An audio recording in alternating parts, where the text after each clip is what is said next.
नमस्कार, स्वागत है आपका। मैं हूं आपके साथ दिनेश अवस्थी। 2022 में होने वाले विधानसभा चुनाव से ठीक पहले बसपा सुप्रीमो मायावती ने अपनी रणनीति में एक बड़ा बदलाव किया है, जिसे बसपा का 2.0 यानी कि नया अवतार कहा जा रहा है। लगता है मायावती मान चुकी हैं कि सिर्फ बहुजन के सहारे सत्ता नहीं हासिल की जा सकती। उन्हें नए जमाने के साथ कदमताल करते हुए आगे बढ़ना होगा। इसीलिए उन्होंने पार्टी में बड़े बदलाव किए। अब क्या है ये बदलाव और पार्टी को इसका क्या फायदा मिलेगा, इसी पर आज हम चर्चा करेंगे। लेकिन चर्चा को आगे बढ़ाएंगे उससे पहले आपको ये बता दें कि मायावती ने 5 बड़े बदलाव अपनी पार्टी में किए हैं। इनमें से पहला बदलाव ये है कि युवाओं को चुनाव की कमान सौंपी गई है। इसमें मायावती के भतीजे आनंद और पार्टी के राष्ट्रीय महासचिव सतीश चंद्र मिश्रा के बेटे कपिल मिश्रा शामिल हैं। जहां आनंद ने प्रदेश भर में चुनाव प्रचार की कमान संभाली है, जबकि कपिल ब्राह्मण युवाओं को पार्टी से जोड़ने पर फोकस कर रहे हैं। अब दूसरी बात करते हैं। दूसरा ये कि सोशल मीडिया पर बीएसपी की एंट्री हुई है।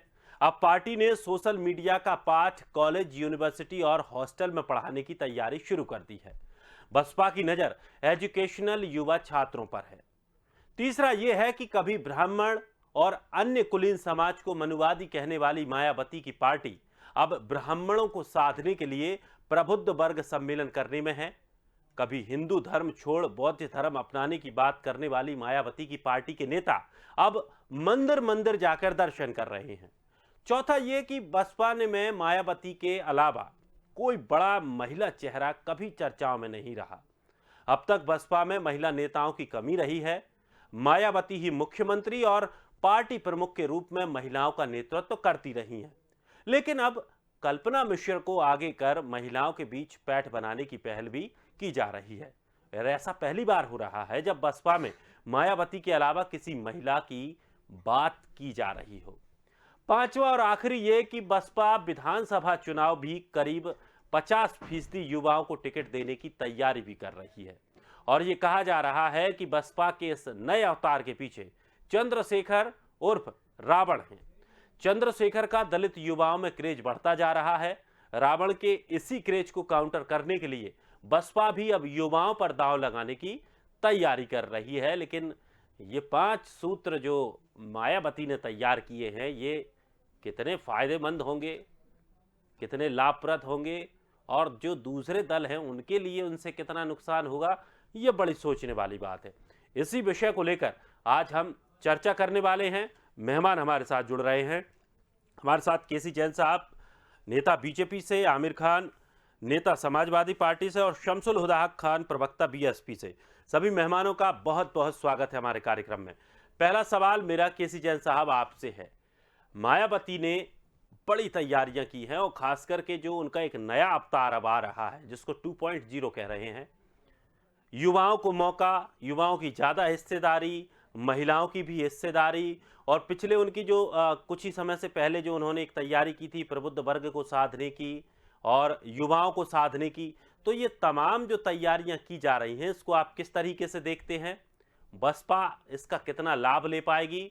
क्योंकि सत्ता में बीजेपी है, बीजेपी को कितना कुछ नुकसान इससे हो सकता है?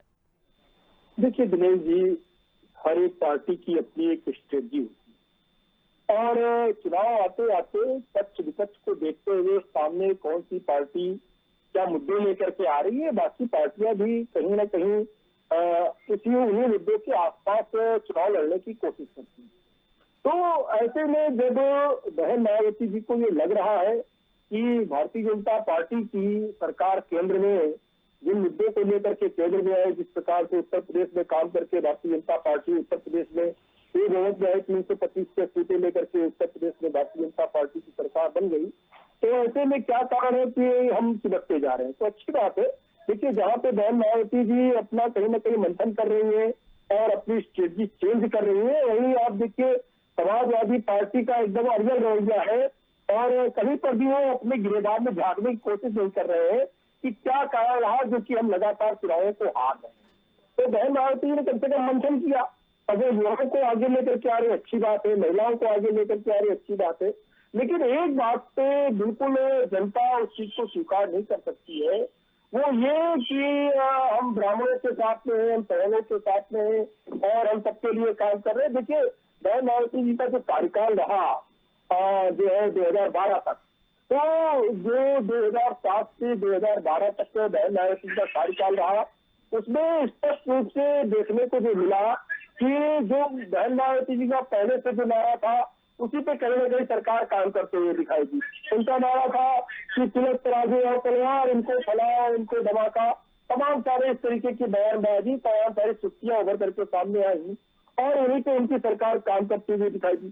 छोटे छोटे मामले में आप देखिए, जिनका कोई मतलब नहीं था, आपसी मनमुटाव का, मोहल्ले का सामान्य झगड़ा हुआ और उसमें जो है केस लग गया।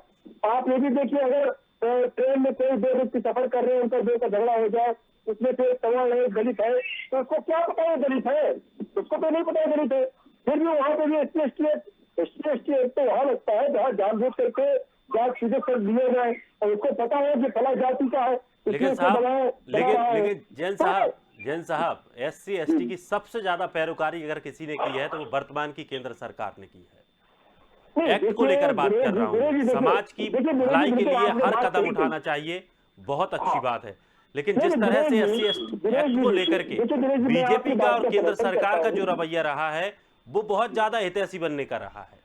नहीं, देखिए, एससी एसटी का हितैषी किसी को भी बनने में एक बुराई नहीं होता है, बुराई बिल्कुल नहीं है, बुराई नहीं है, लेकिन अगर उससे समाज में और लोगों को परेशानियां हैं तो ऐसी चीज पर विचार करना चाहिए।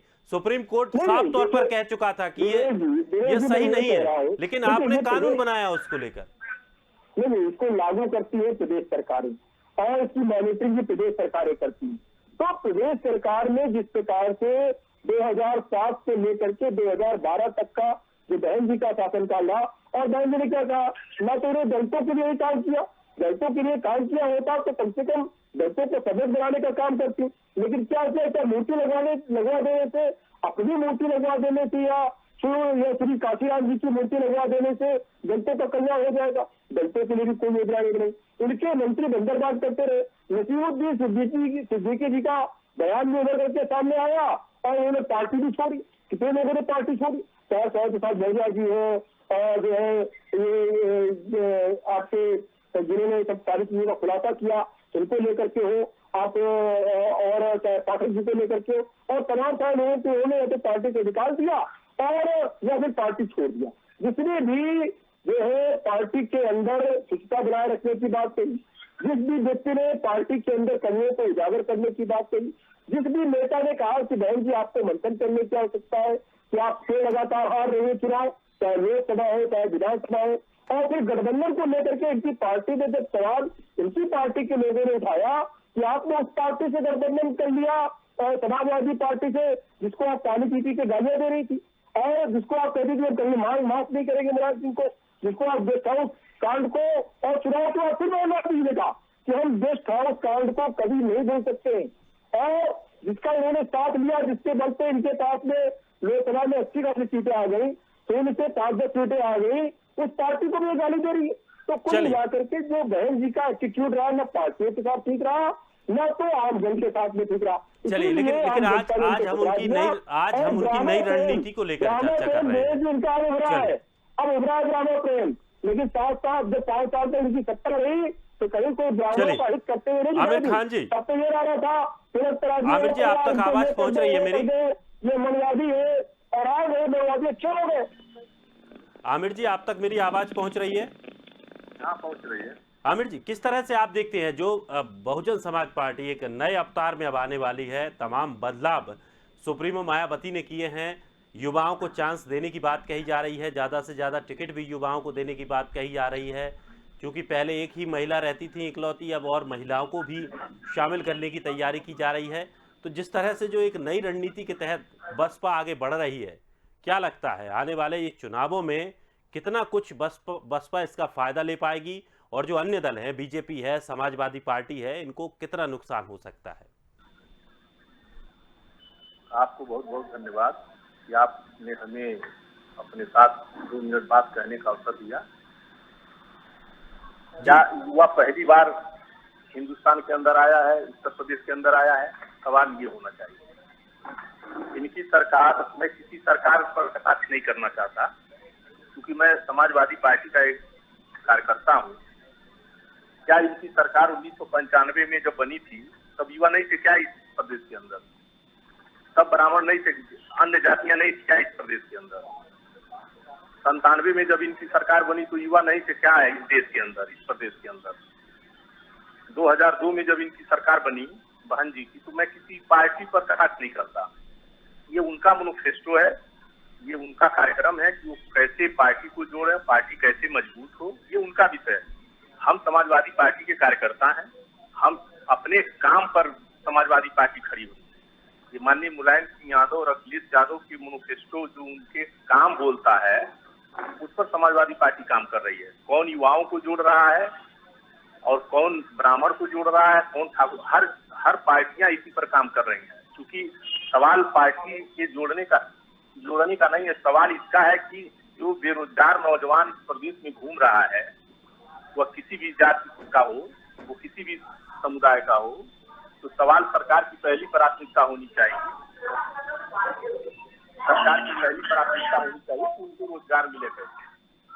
तो सवाल इस पर होना चाहिए, पार्टी युवाओं को जोड़ रही है, युवाओं को टिकट देगी, कैसे देगी, क्या उसके मैनिफेस्टो है, ये उसका विषय है। हम समाजवादी पार्टी के लोग मुद्दों के आधार पर जनता के बीच में जाते हैं। हमारी बहुत सी सारी योजनाएं हैं जो आपको बेहतर जानकारी है। हमारी पार्टी की योजना हमारे उन्हीं योजनाओं को लेकर पिछली बार भी आप आए थे मैदान में? नहीं, हमारी जब सरकार बनी थी, जब हमारे माननीय नेताजी मुलायम सिंह यादव जी जब मुख्यमंत्री हुए थे, उनके कार्यकाल में बेरोजगार नौजवानों को रोजगार देने का काम चला। हमारे नेताजी ने जो शहबाजारी जगह बाजार में उछली जाती थी, उन्होंने शहबाजारी को तत्काल खत्म किया।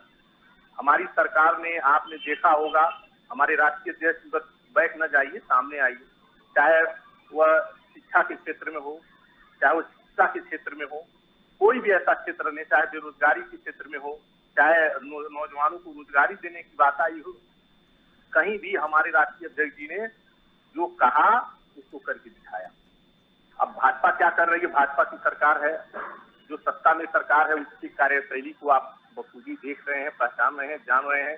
इन्होंने कई वादे किए थे, जो भी पार्टी वादा करती है वो पूरे तरीके से उस वादे पर खड़े नहीं करती है।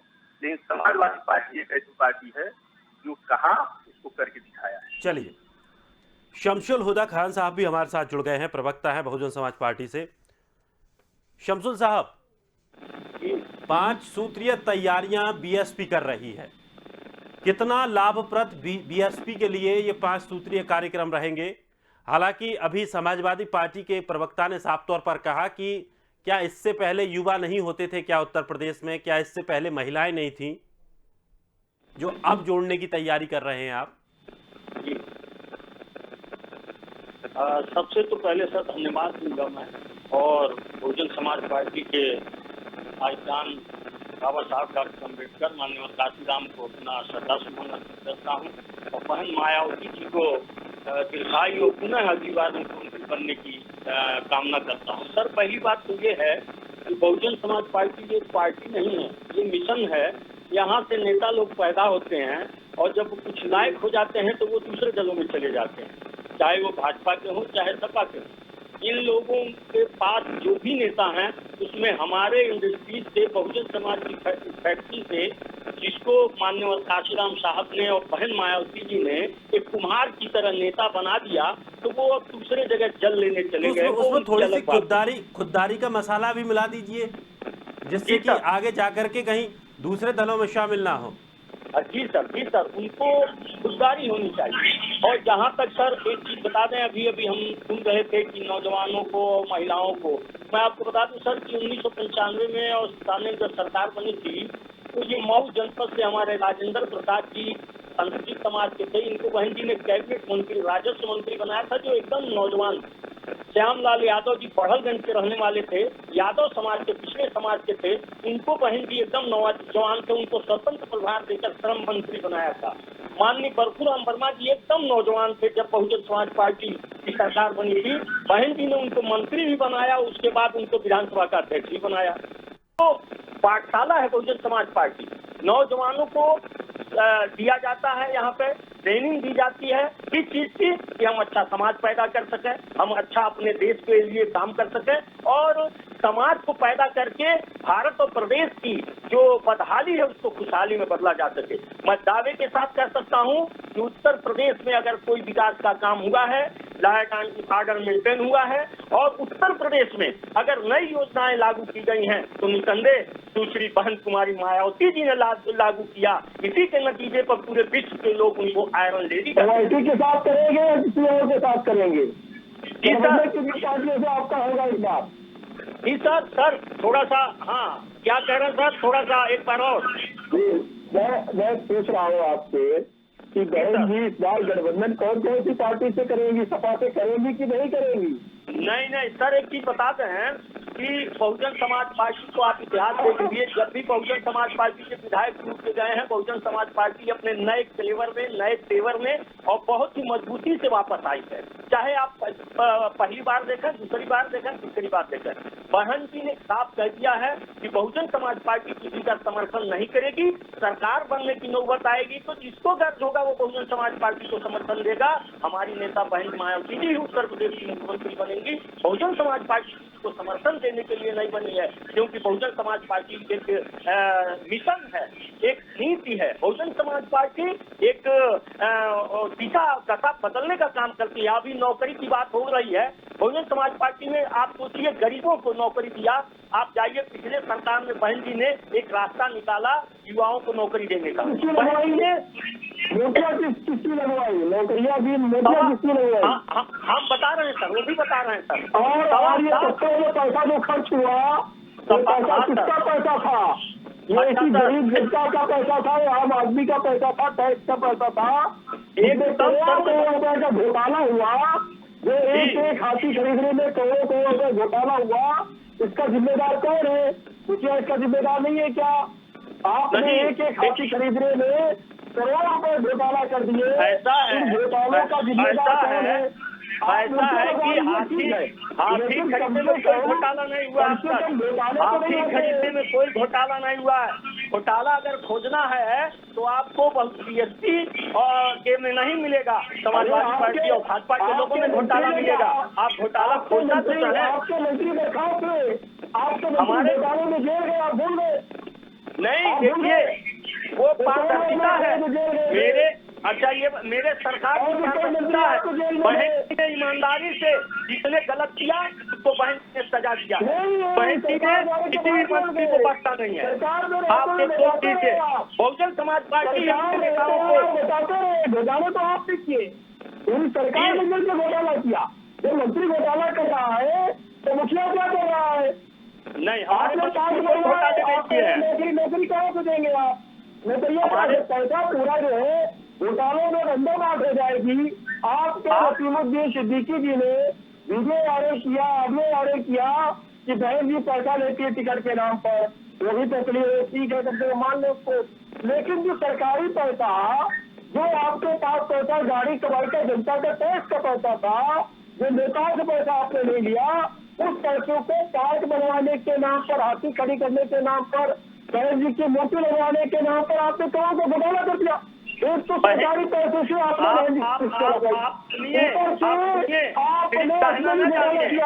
सुनिए, आप तथ्यों को जानिए, आप पढ़िए पहले। बहन जी ने, आप चले जाइए नोएडा में, दिल्ली में, बहन जी ने जो पार्क बना दिया है, आज लोग जाते हैं उसकी सराहना करते हैं, देखते हैं। विदेश के लोग आते हैं उसकी सराहना करते हैं, देखते हैं। लखनऊ में गोमती के पुल पर जहाँ लोग गंदगी करते थे, आज वहाँ खड़े होकर फोटो खिंचवाते हैं। आप पार्कों में जाते देखते हैं। अम्बेडकर पार्क से आपको आप करके तो बहुत अच्छा बहन जी ने कर दिया, तो आपको बहुत तकलीफ हो रहा है। हरियाली सारी गाय पे भी आपने तो कुछ किया ही नहीं, आपने तो कुछ किया ही नहीं। एक काम बता दीजिए, आपने एक काम बता दीजिए, एक काम बता दीजिए। बहन जी की सरकार थी, आप भी से घूम रहे थे, आप भी सब हैं बहन जी की सरकार में। बहन जी की सरकार ने आप भी बहुत ठीका पट्टी आप लोग ने किया। बहुजन समाज पार्टी का कार्यकर्ता तो गरीब था, वो कौन सा ठीका पट्टी करता था? बहुजन समाज पार्टी के कार्यकर्ता के नाम पर बहुजन समाज पार्टी के नाम पर देश को आपने बेचा। बहुजन समाज पार्टी के नाम पर आपने बहुत सारी योजनाओं का लाभ दिया है। बहुजन समाज पार्टी के लोग शरीफ हैं, सभ्य हैं। बहुजन समाज पार्टी के लोग प्रदेश बनाने का काम करते हैं और आपको प्रदेश को बेचने का काम करते हैं। ये मैं आपसे कहना चाहता हूँ। कितना अपमानित किया। आपने कहा कि ये मनुवादी है, आपने कहा हिंदू धर्म में कुरीतियां है। मैं बहन मायावती मैं बहुत धर्म स्वीकार करती हूँ, बहुत धर्म स्वीकार कर लिया। हिंदू धर्म में इतनी कुरीतियां बता दी उन्होंने, कहा आप मनवादी है और आज ब्राह्मणों की याद आ रही है। आप ब्राह्मण अच्छा हो गया, मतलब वोट के लिए आप कुछ भी करेंगे। ठीक है, आप मेरी बात सुनिए। आप बहुजन आपके पास ब्राह्मण 100 हो तो बहुत अच्छा है। हमारे पास 125 पिछड़ा है तो आपको बहुत दर्द हो रहा है दांत में। आपको क्या बताता हूँ, आपको पता नहीं है। बहुजन समाज पार्टी के इतिहास को आप पढ़िए, आप बहुजन समाज पार्टी के इतिहास को पढ़िए। बहुजन समाज पार्टी ने ब्राह्मणों को नेता बनाया है। बहुजन समाज पार्टी ने ब्राह्मणों को नेता बनाया है। आप सीखिए, राम उपाध्याय को मैंने नेता बनाया है, कपूर दुबे को मैंने नेता बनाया है। बहुजन समाज पार्टी ने रघुनाथ शुक्ला को नेता बनाया है। बहुजन समाज पार्टी ने विशेष पाठक को नेता बनाया है। बहुजन समाज पार्टी ने ओम प्रकाश उपाध्याय को नेता बनाया है। बहुजन समाज पार्टी ने गणेश शंकर पांडे को विधान परिषद का सभापति बनाया है। और इसके अलावा बहुजन समाज पार्टी ने सारे ब्राह्मणों को सम्मान दिया है। हमारा ब्राह्मण है तो आपको तकलीफ है और आपका ब्राह्मण है, आपको दर्द हो रहा है कि आज ब्राह्मण बहुजन समाज पार्टी से जुड़ रहा है। ब्राह्मण आपकी बपौती नहीं है या किसी की बपौती नहीं है, जहाँ उसको सम्मान देगा वहाँ जाएगा। बहुजन समाज पार्टी ने ब्राह्मण को सम्मान दिया है कि आज ब्राह्मण जुड़ रहा है और आने वाले दिनों में यही दलित सम्मान अनुसूचित बहुजन समाज पार्टी सरकार बनाएंगे और बनाएंगे। नहीं करेंगे। पिछली बार आपने गिराया, आपने पिछली बार गिराया। मैं आपकी सुन ले रहा हूँ। हमने 7 मुसलमानों को टिकट दिए, हमने 7 मुसलमानों को टिकट दिए। तो अभी तक तो आप केवल दलित और पिछड़ा और उसके बाद में जो बचा कुचा तो आपको ढूंढना पड़ता था अल्पसंख्यक। और आज आप ब्राह्मण खोज रहे हैं। ऐसा क्या हो गया जो आपको ब्राह्मण खोजना पड़ रहा है? इसलिए खोजना पड़ा क्योंकि आपने सम्मान नहीं दिया, इसलिए ब्राह्मण आपसे नाराज होकर दूर छिटक कर चला गया।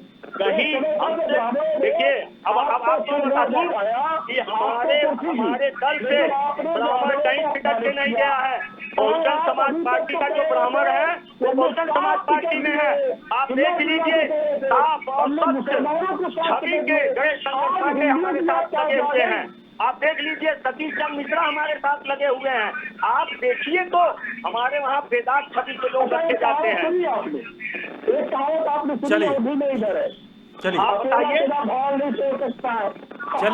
चलिए जैन साहब, आमिर खान साहब, शमसुल हुदा खान साहब, बहुत बहुत शुक्रिया हमारे साथ जुड़ने के लिए इस कार्यक्रम में और अपनी अपनी राय रखने के लिए। लेकिन जिस तरह से अब उत्तर प्रदेश में चुनाव की तारीखें नजदीक आती जा रही हैं, तमाम पार्टियां अपने अंदर कई बदलाव कर रही हैं। बहुजन समाज पार्टी भी 5 सूत्रीय बदलाव करने जा रही है। अब देखना यह होगा कि इस बदलाव का बसपा को कितना फायदा मिल पाएगा, कितना दूसरी पार्टियों के वोट बैंक में बसपा सेंध लगा पाएगी। फिलहाल इस खास कार्यक्रम में इतना ही। ताजा तरीन खबरों के लिए आप बने रहिए स्वदेश के साथ।